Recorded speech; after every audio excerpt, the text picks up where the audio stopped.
ሰላም ጤና ይስጥልኝ እንደምናላችሁ የአሹ ዊነር ቤተሰቦች ሁሉ መልካም ነው ወይ? እኔ እግዚአብሔር ይመስገን በጣም ሰላም ነኝ። ዛሬም እንደተለመደው አንድ በጎና መልካም የሆነ ሐሳብን ወደ እናንተ ይዤ መጥቻለሁ። ይዤላችሁ የመጣሁት ሐሳብ ደግሞ የሚያወራው ስለ ሞት ይሆናል። ስንቶቻችን ስለ ሞት አስበን እናውቅ ይሆን? እስቲ አብራችሁኝ ሆኖ ማይክል ጃክሰን ለ150 ዓመታት መኖር ይፈልግ ነበር። በየቀኑ ከጸጉሩ እስከ ጥፍሩ የሚመረምሩ 12 ዶክተሮች በቤት ውስጥ ይሾም ነበር። ምግብ ከመቅረቡ በፊት ሁል ጊዜ በቤተ ሙከራ ውስጥ ይሞከራል። የዕለት ተዕለት እንቅስቃሴና የሥራ እንቅስቃሴውን ለመከታተል ሌሎች 15 ሰዎች ተመርጠዋል። አልጋው የኦክሲጅን ደረጃ ለመቆጣጠር ቴክኖሎጂ ነበረው። የሰውነት አካል ክፍል ቢያስፈልገው እንኳን የአካል ክፍል የሚለግሱ አካላት ልገሳ ሊያደርጉለት ዝግጁ ናቸው። እሱ ግን አልተሳካለትም። እንደ አውሮፓውያን አቆጣጠር በሰኔ 25 2009 በ50 ዓመቱ ልቡ መስራቱን አቆመ። የእነዚህ 12 ዶክተሮች የማያቋርጥ ጥረት አልሰራም። ሌላው ቀርቶ በካሊፎርኒያና በሎስ አንጀለስ ያሉ ዶክተሮች የጋራ ጥረት ሊያድኑት አልቻሉም። ማይክል ጃክሰን በሞተበት ዕለት ማለትም በ25 ጁን 2009 3 ሰዓት ከ15 ፒኤም ላይ ዊኪፒዲያ፣ ትዊተር፣ የኤኦኤል ፈጣን መልእክተኛ መስራት አቁሟል። በሚሊዮኖች የሚቆጠሩ ሰዎች ማይክል ጃክሰንን በጎግል ላይ ፍለጋ ያካሄዱ ነበር። ማይክል ጃክሰን ሞትን ለመጋፈጥ ሞክሯል። ነገር ግን ሞትን ማሸነፍ አልቻለም። እያንዳንዳችን ሞት በተባለ ባለጋራ ያሰብነውን ሳናሳካ፣ የጀመርነውን ሳንጨርስ፣ ያጠራቀምነውን ሳንጠቀም አንድ ቀን የዚህ ምድር ቆይታችን ያበቃል።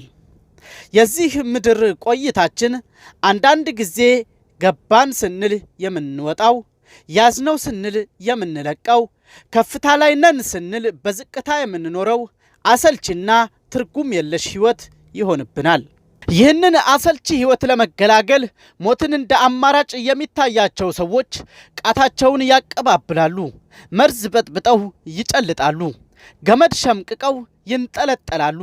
ከሞት የተሻለ የመሰላቸው ሰዎች ራሳቸውን በአደንዛዥ እጽና በጭስ ውስጥ ይደብቃሉ። ነገር ግን ሞት የህይወት የመኖር የመንቀሳቀስ መጨረሻ አይደለም። ምክንያቱም ከሞት በኋላ ህይወት አለ። ከሞት በኋላ ያለውን ህይወታችሁን የሚወስነው ከሞት በፊት ያለው ህይወታችሁ ነው። ማንም ሰው ከሞቱ በፊት ሰላምን እሰጣችኋለሁ ባለው በክርስቶስ ሰላምን፣ ሸክም የከበዳችሁ ወደ እኔ ኑ እኔም እረፍት እሆንላችኋለሁ ባለው በክርስቶስ ማረፍና ማግኘት ካልቻለ ከሞት በኋላ ሊያገኘው አይችልም። አንዳንዶች የሰው ልጅ የተፈጠረው ለሞት ነውና እኔም ጊዜ ሲደርስ እሞታለሁ፣ ለሞት ነው የተፈጠርኩት፣ ስለዚህ መሞቴ ካልቀረ ከመሞቴ በፊት ራሴን አስደስቼ በልቼ ጠጥቼ አግብቼ ወልጄ ሀብታም ባለጠጋ ሆኜ መሞት ነው የምፈልገው ይላሉ። በነገራችን ላይ ማንም ሰው የትኛውም የስኬት ማማ ላይ ቢደርስ በቃኝ ረክቻለሁ ሊል አይችልም። ከሲኦል ለጥቆ በቃኝ የማያውቀው የሰው ልጅ ምኞት ነው። ሁሉም ሰው በየመንገዱ በምኞት ማዕበል ይናወጣል እንጂ የበቃይ ኑሮ መኖር አይችልም።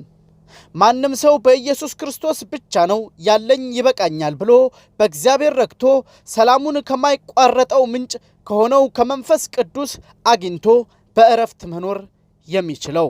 ዛሬ እንዲህ ይላለው፣ የህይወት ትርጉሙ ጠፍቶበት ህይወቱ ጣዕም አጥቶ ውሃ ላለበት፣ ልብስ እየለበሰ መሞቅ ላልቻለው፣ ቤት ሰርቶ ማረፍ ላቃተው፣ እየበላ ለሚራበው ሰው፣ የሰው መንገድ ጠፍቶት ለሚቅበዘበዝ ለምትንከራተተው ነፍስ መፍትሄው ኢየሱስ ነው። ኢየሱስ እረፍት ነው። ኢየሱስ ሰላም ነው። ኢየሱስ ደስታ ነው። ኢየሱስ የስኬት ሁሉ ምንጭ ነው። እንግዲህ ይህንን መልእክት ይዤ የመጣሁበት ዋና ዓላማ በዚህ ዘመን ላሉ እንደ ማይክል ጃክሰን ለሚያስቡ፣ በገንዘባቸው ለሚያከማቹ፣ በንብረትና በሀብታቸው ጤናን ማግኘት እንደሚችሉ ለሚያስቡ ሰዎች ይህ እንደማይሆንና ጤና፣ ሀብት፣ በረከት ሁሉ ጌታ ከሌለው ባዶ እንደሆነ ለማስረዳት ያህል ነው። እንግዲህ አብራችሁኝ ስለሆናችሁ ስላዳመጣችሁኝ ከልብ አመሰግናለሁ። ተባረኩ።